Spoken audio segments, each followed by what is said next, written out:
Becky Mayer, and welcome to Transitions, Body, Mind, Spirit. Transitions. We have so many transitions in our life. I like to use the metaphor of triathlons, something I've been doing for about 11 years. First you swim, and then you get to your transition spots, and then you get on your bicycle and transition, and then you get off your bicycle and you run. And that's a metaphor for life. And we have two very interesting guests today. Elizabeth Crook already has done one show, and she's an amazing spinner to help entrepreneurs and help you figure out what can you do with the next part of your life. And she has an amazing husband, Umberto Fontana. And Umberto has an amazing life also, from Venezuela to America. And so this is so unique in that they are a married couple, but they ended up getting married a long time ago, had children, and then didn't speak to each other for 15 years, which I find amazing. So we're going to kind of delve into something rare in my show, the private parts of people's lives. And they have all this wonderful professional stuff, but how do they deal with the love in their life? So, welcome both. Umberto, particularly welcome. Thank you for having me here. I'm glad that you are here. Can you give us a little background? You have a fascinating background. You're from Venezuela, you come from Italian heritage, but then you were shipped off to America and ended up going to high school, I guess. Give us a little background on that. Actually, my grandfather, one of my grandfathers was Italian. Okay. And my grandmother was Venezuelan, several generations of Venezuela. So I'm really 3/4 Spanish, if you will, of Spanish heritage. But my grandfather's influence in the family was such that my father lived, and I lived after that in a Italian type household. In Venezuela? In Venezuela, yeah. Eating Italian food, or what I thought was Italian food, which sometimes it wasn't. I came to find out later. Okay. But I thought of Italian as being the part that I am, and I feel very Italian. And if I walk the streets of Genoa, I see myself walking the streets. That guy looks like me, or looks like my family. But you ended up, tell us about going to America. Well, my father was the son of an immigrant, so he knew that there was a larger world than that. When we grew up in Venezuela, let's say in the late 40s, all that oil that Venezuela was producing came to the fore. And Venezuela was just booming. The growth, the typical growth for 10 or 15 years, the growth in Venezuela was between 10 and 20% a year, which is a remarkable growth rate. So my father decided that when we were, 14, 15, 13, off to school you go. So he one day told us, I don't remember it being a long drawn out thing. I remember my being told, you're going off to school next year in the United States. In the United States. Poof, you're going. And then, there was no tour of school, see if I liked the campus. None of that stuff. Not like... You're going off. Yeah. And this is where you're going. And this year, because a banker in New York, who was a friend of my father, said, my sons went there. And so my father, that's good enough for me. So the banker said, well, I'll get it done. So where'd you go? Went. Petty School, which at that time was for boys only. Okay. Founded in 1864. Wow. Old school, and it was a perfect fit for me. Did you speak English? No, no. So the first order of business was learning all the dirty words, because that's what children do. And speaking Spanish with the peers there in the filthiest way possible, because nobody else could understand. But I went on, and then I decided, I guess that's a transition. I decided from the early point that I wasn't going to bring my baggage and establish myself as a representative of Venezuela at school. I decided, no, I came here to learn. I don't know, it wasn't a conscious thing. It was probably just a bright thing to do. So I said, I'll do it the way, let's see how they do it, and I'll play that game. So you mimicked what you Yeah, saw. I went along. I became blended or whatever.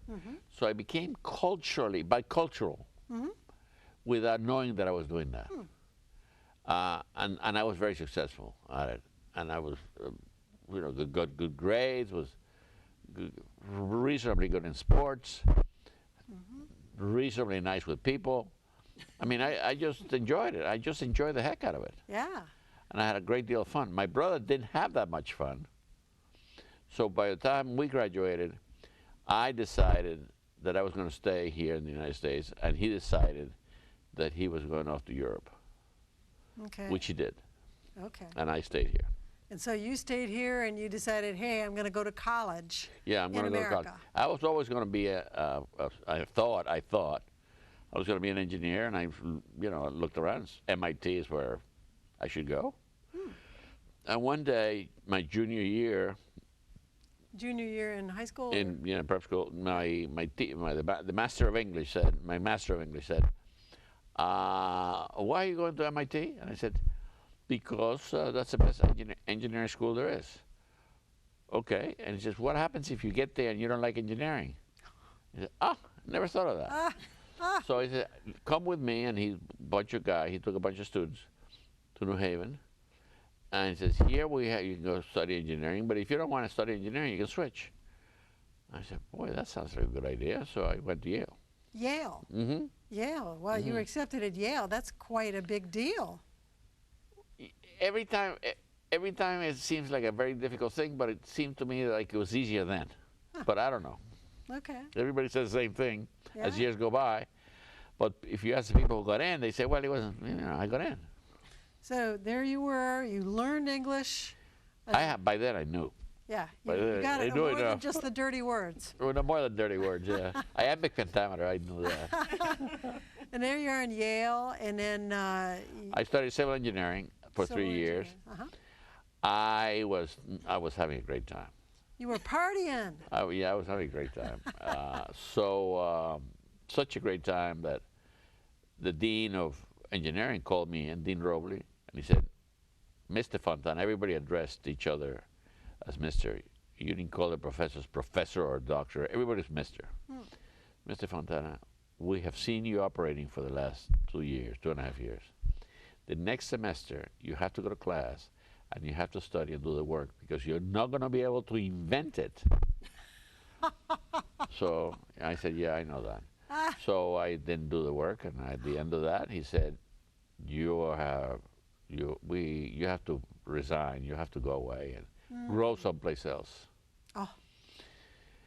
And then, if you want to come back, please let us know, and you can come back. Oh, that's So I nice. went away. They said you could come back, mature. I wasn't. Well, it was a gentlemanly thing. It wasn't. You know. It's very nice. I flunked out not because I was dumb. I flunked out because I wasn't doing the work. Right. So I went to Venezuela for 3 years. Got married in the period, and worked for Procter & Gamble for 2 years, which was a great awakening. Great awakening. Procter & Gamble in Venezuela? In Venezuela, yes. Okay, so a little bit of the corporate world. Heavy duty. Yeah. Okay. Heavy duty. How'd you like that? I enjoyed it a lot. Oh. I enjoyed it a lot, and it turned out that I was good at it. And I got recruited by the Rockefeller people, who had an operation there called Carabobo Milk. The name doesn't mean anything to you. But it was an operation owned by foremost dairies of California. The IBEC Corporation, which is an IBEC thing for third world countries, and some local wealthy farmers. And I worked there for 1 year, because at the end of about 6 months, the first thing they did is said, this thing is not working. The sales people are not working. So you have to restructure the sales commissions and everything and put yourself on top. I said, do I get this right? I said, yep, you got it right. Okay, I can do that. So we sold, and I made a lot of money. And And I said, but then I decided I could not. I did not know anything.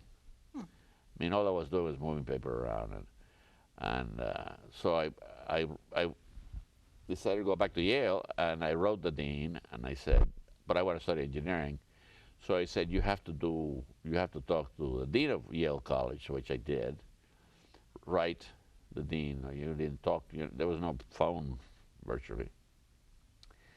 So I wrote him, and he said, since you want to take economics and you never took economics courses, you need 101, economics 101 to do it. So we suggest you go to Harvard summer school, take that, and if you get a good grade, Come to Yale. come back. Okay.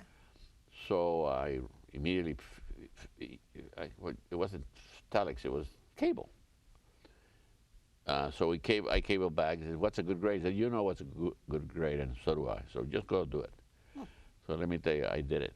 I went and bought all the books, read all the books, did all the thing, went over all the classes, and of course I got an A. Yeah. So I came back. But this time I came back, I had a wife and a child by then. So you had And a dog. And a dog. And a dog. Wrong. The dog had not been bought yet. The dog was bought in Stratford, so we called him Falstaff. Stratford and Avon in Connecticut, so we called him Falstaff. In any event, we went back and studied economics, and I never missed a class. You did all the right stuff there. I did, Yes. and I had since I had taken all these engineering courses and science courses and all that, I didn't have to do things like what do they call the distributionals? You know, you have to have the. I talked to the dean into, why don't you just let me do it? He said, okay, go ahead and do it. So I took all the courses I wanted, picked good professors, philosophy, and I enjoyed the heck out of it. I really loved it. So there I was, by then 2 kids and the dog. So I decided, since I got all this show on the road here, why don't I, those are transitions. Yes. In the not knowing that they were really transitions. But they were transitions in the sense that if I had gone right instead of left or forward instead of backwards, I wouldn't be here. Right. I mean, there were significant moves. Yes. For instance, I want to study economics, and one of the top persons in economics at that time, we're talking 1964, was Dr. I forget her first name, Robinson, who was a professor of economics in Cambridge. I think it was Clare College, or it could have been some other college. So I went to the master of my college at Yale, and I said, I want to do this. Oh, it so happens that I know her, and this, and I'll write her, and I'll tell her about you and see what we can do. Well, time went by. I applied to Harvard, got in. So I went running back to Mr. Walker, and I said, Mr. Walker, I got into Harvard. What do you think of that? And he said, well, happens that I just got a letter from Dr. Robinson, and here is the letter. And she showed me a little letter with her name on top, and said, dear Charlie, which was his name, tell Mr. Fontana when he gets here, look me up. Wow. I said, so you're it? And I said to myself, you know, Harvard sends you all this paperwork, all this stuff, all this, fill that, housing, that. And I got a wife and 2 kids and a dog, and I can go to Harvard and I know how to do that, but if I go to Cambridge on the basis of that little letter, well, so I went to Harvard. Wow. Well, let me let us fast forward a little bit into how we got the beginnings and how you and Elizabeth met. My luckiest day. Yeah, your luckiest day. And Yes, so yes. you've finished college. I finished college, finished graduate school, did all that, and I was at American Express, New York. Okay. They had hired me to run the department, which they didn't exist, to sell stuff through the mail. When you open your envelope, or you got a letter saying, now commonplace, here, buy this, buy that, it was me doing that. Okay, wow. So it was a lot of fun because, again, do whatever you want, but do it right. So I wrote the whole thing, I selected the merchandise, I went to see them, etc. So that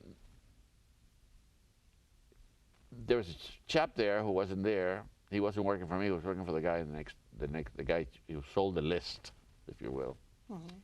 He says there's somebody else here that who is just getting is in her honeymoon and he'll be back. Okay, fine. He shows up from his honeymoon with her. Oh, so that's how you. That's how we met. That's how we met. And you were married and she was married. Yeah, but you know, I was respectful. Uh-huh. I mean,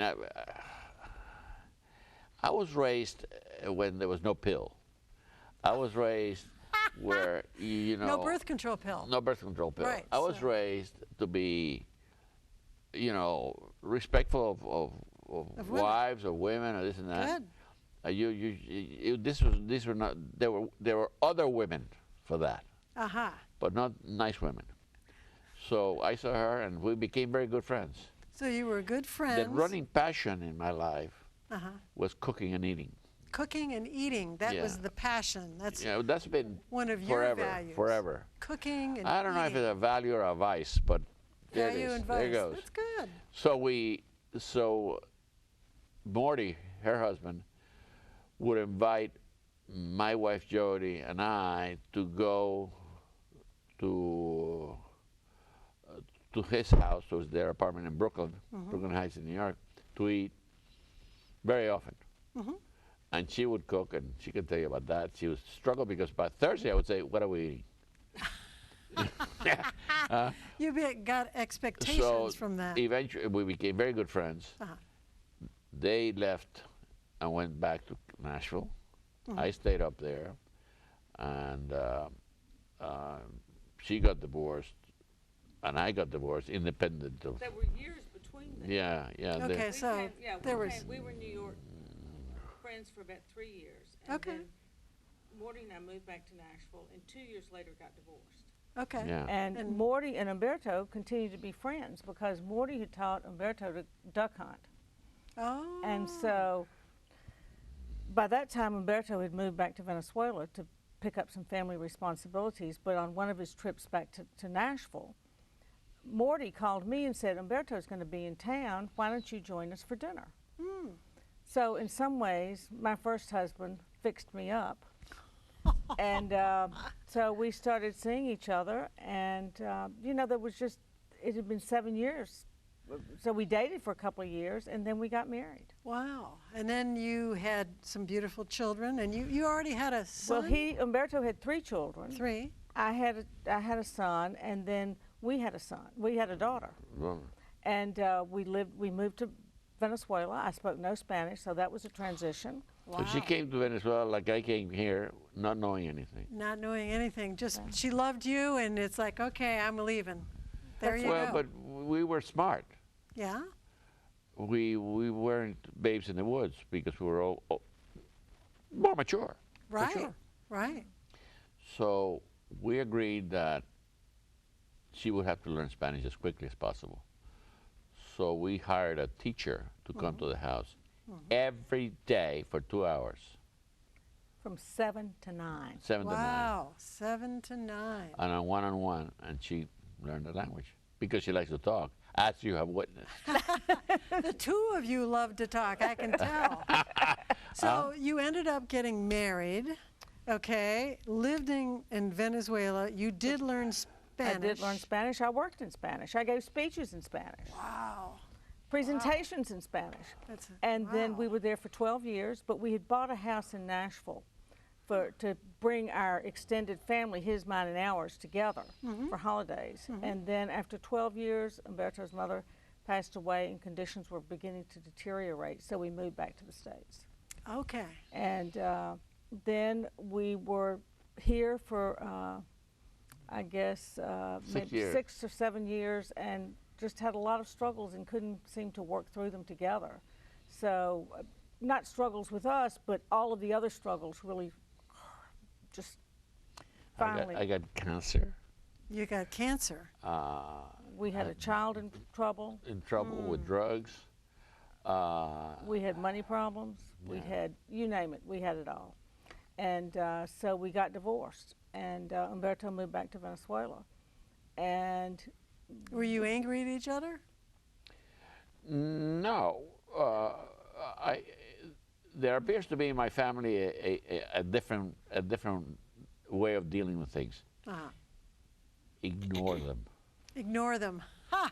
They don't exist. Okay. And so Umberto ignored me for 15 years. He would come up to visit and see friends, and I'd see him at a party, and he would walk past me like I was that plant behind you. Wow. Nothing, not a word. Wow. When my house burned down, the house that I had just bought after our divorce, he did call and say that he was sorry. And he wrote when my father died, and he wrote when my mother died, but he didn't talk to me at all. I wrote Wow. the children. You wrote the children, yes. Okay, so you wrote, but I guess the kids was the bond in between you. And her unending curiosity. Well, people would tell me, well, you know, Umberto was just here, well, how's he doing? And Umberto never, ever, ever asked anything about me during those 15 years. Wow. 15 And years. 15 years. Wow. And Well, I can hear that 15 years you did not really communicate with each other. And then tell us, how did it happen that you're married again? Tell us that story. Well, our daughter got married, Sarah Gordon. Okay, and She how got old married. was she when she got married? 30, 35? Okay. All right, so Well, she was maybe a mature. little bit younger. No, younger than that. Doesn't matter. In any She event, was in doesn't her matter. 30s. Okay. So she said to me, you know, you're going to be part of the operation here. You're going to be in the wedding. You're going to be at the wedding. Yeah. You know, Mom is going to be sitting at the same table, this and that. Let's be nice. Be nice. You have to talk to her. And I said, okay, fine. So we, you know, she started pumping me with this and that. Well, I was asking about all of his family and blah, blah, blah, blah. And Was that at the wedding? Yeah. Well, at Oh. the, during we're the, spending 3 days sitting at the same table. Okay, so you want to know, and I mean, 15 years you tell didn't me, know. tell me, and how's Aunt so and how's so and so your cousin and this and that. So finally she said, "What do you do for fun?" I said, "Well, I travel as much as I can." And where are you going next? I said, "I'm going to Barcelona." And he says, "I would go with you, or I will go Yeah, with you. I would go with you. I would go with you." So I looked at her and said, He didn't say anything. He just said, That's an invitation, though. Yeah, and then I went home and I wasn't going to do it. So I talked to a dear friend of mine there. And he said, "You're crazy. You're crazy. Go. What's the matter with that? You know, it's a window that has opened. And who are you to say no? So go and see how it goes." And I went. And that was that. What happened? She victimized me again. What? Huh? I mean, did she seduce you, or what Well, happened? not seduce me because, you know, she got into my head again. Ah, what about the heart? All right, the heart. There Okay, we the go. heart. And I had found out, I came to the realization that though I had ignored her, I had not forgotten her. And during that trip, it became interesting to me. It became clear to me that this was something that I might want to explore significantly. And that was a big transition. So I decided to start coming by here. Like from Venezuela. Yeah. Yeah, that's quite a coming by. Yeah, so first a weekend, then a couple of weeks, and this and that, and then she says, I have them when I brought the silver and some of the big stuff. Ah, You know, and now I got them. So that actually, it was a- when he brought his knives. Since he's a cook, when he brought his knives and some of his copper pots, I thought, done deal. oh, that's serious now. That's Cooking right. being such and a it's passion. It's been quite a transition, because not a cultural transition for me. I love Nashville. Lots of friends here. I just enjoy the Southern culture. I enjoy it a lot. I know all about Nashville. I know where things are. The transition was, you know, here we go again, you know. And so Was it there took me. fear that, oh, we're not going to get along or problems? Well, no, but I did make certain changes in my outlook on life. Okay, and your vision and your attitude. I think so.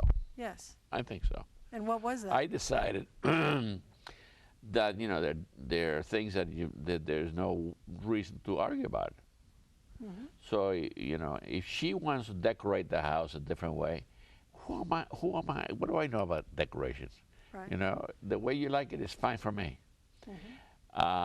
And that's I decided that there's only in very, very few instances do I want to insist that my point of view be taken, because we're in tune. Very good. And in this process, which is 4 years now, we haven't had one tiff. Wow, Not one. that's amazing. Little one. None. Come close, but not really. Not really. Wow. So looking, you all have been reunited for 4 years now. Uh-huh. Okay, and you both glow. It's very obvious. Yeah. You glow. You glow with a love for each other, and you allow each other to have your own freedom. Having met you at a party, she was at one table, you were at another table, and you could both hold court just fine.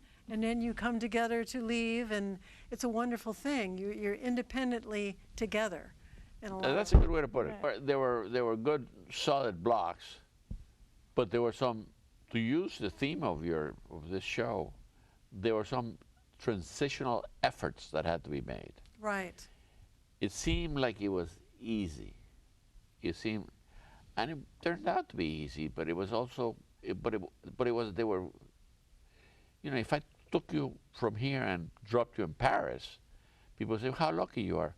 But not so easy if you try to live in Paris. Right. There's many things. Yes. You got to work at it. But for me, it's been kind of easy. And of course, having this Liz with me by my side, my being on her side, and I know very well what she does. I've known her since she was 22, for heaven's sake. Yes. So I know what she's like. And she thinks she's read all the pages of my book. You want me to cut off? Well, I think I'm getting the signal. we're running out of time. So I That's want a to shame. thank you. That's a shame. Umberto, thank you. Maybe you can come back. Elizabeth, thank you. Thank you. And an amazing story. And talk about transitions. Thank you very much. Have a good night. I can do that.